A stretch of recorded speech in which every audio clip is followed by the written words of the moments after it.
Il a 25 ans, il mesure 1,91 m pour 83 kg. Originaire du Havre, brun aux yeux bleus, c'est notre Mister France 2021. Bilal Malek. Mister France, qui est-il? On vous le présente aujourd'hui sur Westrack Radio. Quelle était ta motivation première pour cette élection? Ma motivation première, c'était le mannequinat.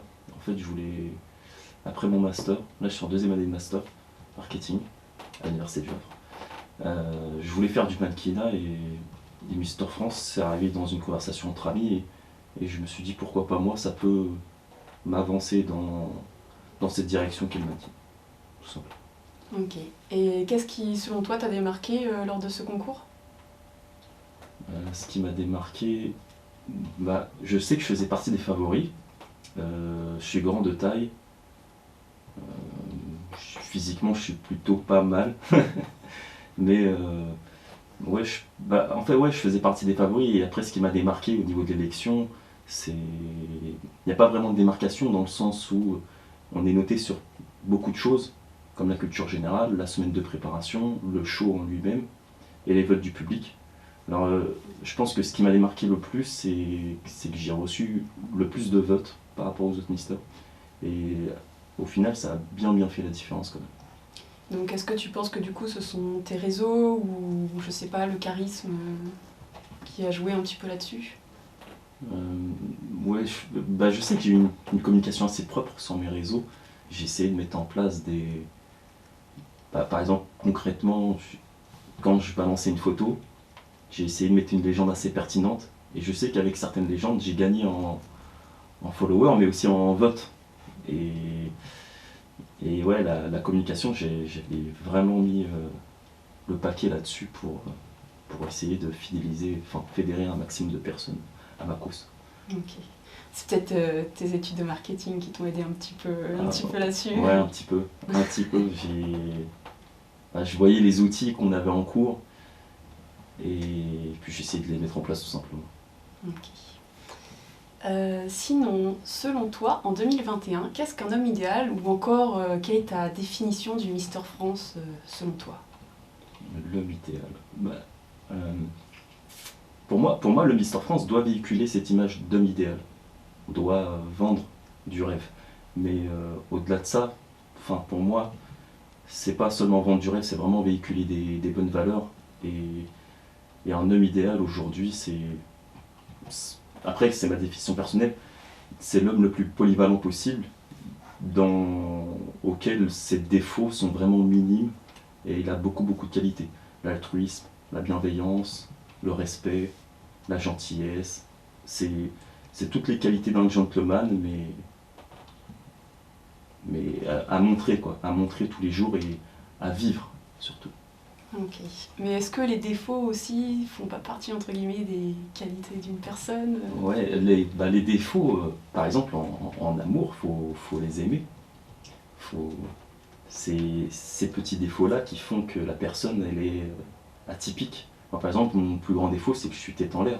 Et je sais qu'il y en a beaucoup qui apprécient ce défaut parce qu'on se dit, voilà, c'est Bilal. Il est tête en l'air, c'est lui, c'est normal. D'accord. Et bien sûr, ça fait partie du charme de la personne. Oui. Je sais que ça te tient à cœur, du coup, de promouvoir le comité Mister France. Et aujourd'hui, face à la popularité des Miss, les Mister France ont bien du mal à se faire connaître. À quoi penses-tu que cela est dû et comment comptes-tu promouvoir ce comité? Je pense que c'est dû... la principale cause, c'est au niveau de l'existence. Les Miss, ça fait 100 ans qu'elles existent. Elles ont fêté leur centenaire cette année au Puy du Fou. Et les Misters, on a fêté nos 20 ans, 21 ans. Donc ça fait entre 20 ans et 100 ans, il y a 80 ans de différence. Et il y a eu un énorme travail derrière chez les Miss de Geneviève de Fontenay, qui a beaucoup promu le comité Miss France. Et je pense que la différence se fait principalement là-dessus. Et voilà, après, comment je compte promouvoir le comité? En sortant, en me montrant un maximum. J'ai pas un emploi du temps aussi chargé que la Miss France, mais avec le comité, on lutte pour que le titre soit mis en avant et qu'on se fasse connaître davantage. Donc, c'est l'un de mes objectifs cette année, c'est de faire le maximum de sorties pour montrer ce qu'est Mister France. Et du coup, pour rebondir un petit peu sur ce que tu disais, est-ce que ce serait pas aussi le fait que les Mister France ne soient pas assez médiatisées? C'est-à-dire que les Miss France, elles vont sortir, on va les inviter sur beaucoup de plateaux, il va y avoir des grands événements qui vont être faits avec elles. Est-ce qu'il y a ça? Et aussi une question de société, c'est-à-dire que quand, par exemple, en fait, il y a les Miss France qui passent à la télé, il y a la femme, elle va se dire oh bah, je vais voir le concours des Miss France, et aussi l'homme qui va regarder parce qu'il y a des belles femmes, et du coup c'est un peu dans la société le stéréotype. Est-ce que les Mister France, ce serait pas plutôt les femmes qui vont regarder oh, les beaux garçons, les abdos, etc., et les maris qui vont être là oh bah non, tu regardes pas ça, chérie, non? Il y a de ça, il y a le fait que ce soit moins médiatisé, comme tu as dit, mais ouais, il y a de ça. Je sais que les mystères, les hommes, ça va plus intéresser les femmes, bien sûr. Euh, Après, ça va intéresser les hommes, mais ceux qui ont une orientation sexuelle vers les hommes, principalement. J'en ai déjà parlé avec des amis où, par exemple, le gars ne serait pas d'accord pour que sa copine regarde. Ouais. Il y a cette part de jalousie, mais non, franchement, au-delà de ça, je pense pas que enfin, si on peut dire, cette rivalité entre hommes et femmes par rapport à regarder Mister France, je pense pas que c'est dû au fait qu'on soit moins mis en avant. Aujourd'hui, on parle d'égalité homme-femme, et ce serait bien qu'un jour le Mister France et Miss arrivent à être sur un même pied d'égalité. Mais à ce jour où on parle d'égalité, je pense vraiment que c'est pas une excuse. Ok, donc ça serait plus la première théorie, le fait que ça soit pas assez médiatisé et que ça soit C'est ça, et puis seulement 20 ans. en 20 ans d'existence, Mister France a plus changé de direction que les Miss en 100 ans.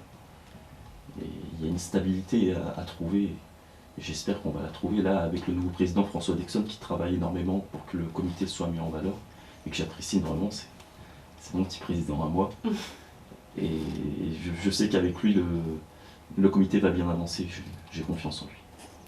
Ok, donc du coup, est-ce que tu as des projets actuellement en cours? Quels sont-ils?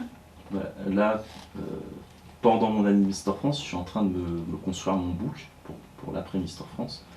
Je veux signer en agence de mannequinat, c'était le but à la base et c'était un rêve. Mais ça m'a aussi ouvert l'esprit, par exemple quand je parlais de ma communication, ou sur les réseaux sociaux, j'essayais de gagner un maximum de votes. Ça m'a ouvert l'esprit dans le sens où maintenant le monde de la télévision, ça m'attire. J'aimerais bien en faire, pourquoi pas, animateur télé. Et puis le cinéma, prendre des cours de théâtre et puis aller dans cette voie, et j'espère que ça va marcher pour moi. Ok. Sinon, du coup, tu parlais du président. En quoi le comité Mister France t'aide-t-il actuellement? Actuellement, dans mes prises de parole, je sais que le président écoute chacune de mes interviews et il me donne des conseils. Et bon, le positif, on ne le dit pas. On va dire le négatif, mais pour mon bien, pour que je m'améliore. Après, il me valorise quand même beaucoup. Oui, il faut quand même le dire, le positif. Non, après, Black à part, c'est... le comité m'aide à évoluer. Et je profite de l'expertise du comité. Ok. Est-ce que tu pourrais donner quelques conseils aux personnes qui souhaiteraient participer à ce concours? Donc tant au niveau nutrition, sport, tu parlais de réseaux sociaux, donc quelques 2-3 conseils pour savoir comment bien les présenter. Au niveau du test de culture générale, si tu peux orienter quelles sont un peu les questions, ce qu'il faut réviser. Et en termes d'association, comment ça se passe? Parce que je sais que tu soutiens Sunrise Charity au Havre. Oui. Déjà, le premier conseil que je pourrais donner, c'est de se poser la question pourquoi on veut faire Mister France. Parce que, à la base, moi qui voulais faire du mannequinat, je pense que c'était une mauvaise idée de passer par Mister France, dans le sens où c'est plus compliqué d'être Mister qu'être mannequin. Un mannequin, on lui demande pas de s'exprimer. Alors un Mister, on va faire des shootings comme un mannequin. Okay. D'ailleurs, là-dessus aussi, le comité m'aide, puisque je fais pas mal de shooting et donc ça me crée du contenu pour mon futur book. Mais voilà, faut vraiment se poser la question être mannequin, être Mister, c'est vraiment différent. Il faut se poser la question pourquoi on veut faire Mister France, dans quel but. Après, ça peut être X raisons. Et les conseils que je pourrais donner à quelqu'un qui participe au concours, d'un point de vue nutrition, si je sais qu'il y a pas mal de Misters qui s'inscrivent, qui sont coachs, beaucoup qui sont dans le sport, mais alors ceux qui ne le sont pas du tout, qui n'ont pas beaucoup de connaissances, je leur conseillerais de prendre un coach, d'investir.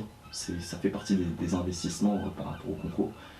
De prendre un coach, voilà, de délaisser, laisser une personne experte dans ce domaine faire la diète et le plan d'entraînement.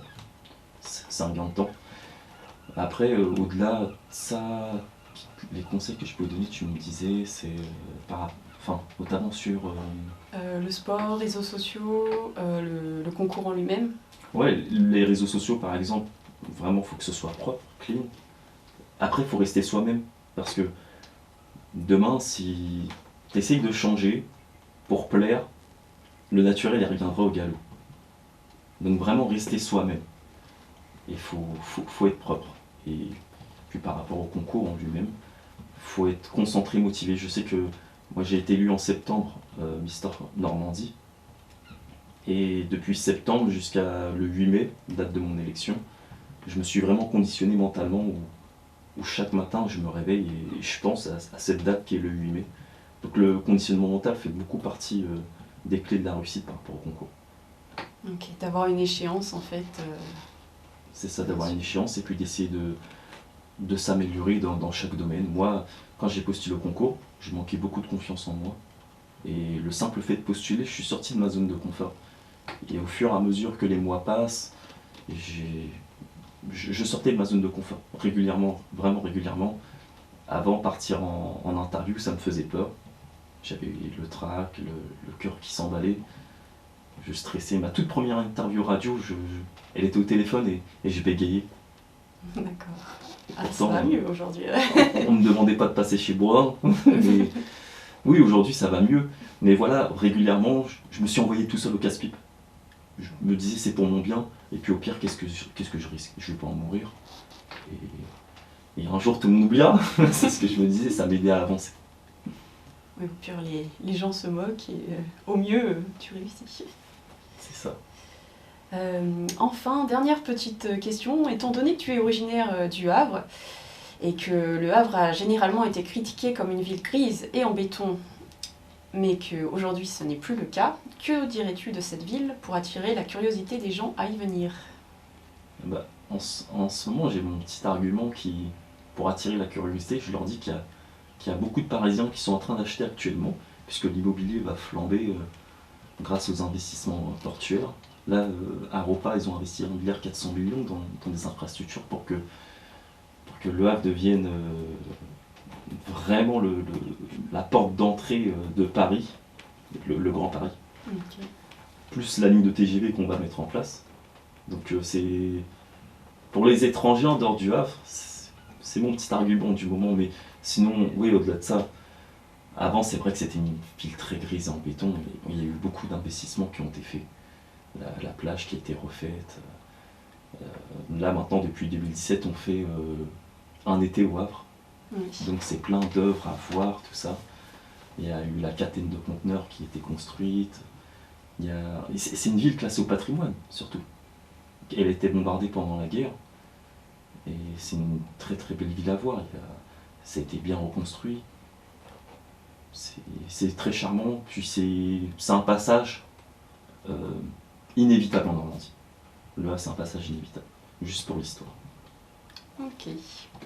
Et puis attends, tout récemment là, ils sont en train de construire l'hôtel Hilton. C'est à la plage, ils sont en train de construire un hôtel Hilton, un 4 étoiles. D'accord. Et même ça fait partie du tourisme. Les croisières également. Mais il y en a de plus en plus. Bon après, là il y a le Covid, je sais que le marché se porte pas très bien, mais au-delà de ça, les croisières ça marche super super bien. Donc c'est plutôt pour le fait que les Parisiens viennent sur le Havre, mais pas pour... bon, tu as parlé d'un été au Havre, mais les artistes avec les gouzous de Jace, le volcan... Ouais, le volcan, ouais. Le fort de Tourneville. Ouais, puis il y a pas mal d'artistes locaux qui sont super bons. Et d'ailleurs, Jace, j'en suis très très fier. Il y a Medine que j'ai rencontré récemment. Je trouve que ces artistes font aussi partie du patrimoine du Havre. Oui. Et après, quand ils sont en représentation, c'est le moment opportun pour venir les voir et venir découvrir la ville à côté. Merci pour cette interview et à bientôt sur Westrack Radio.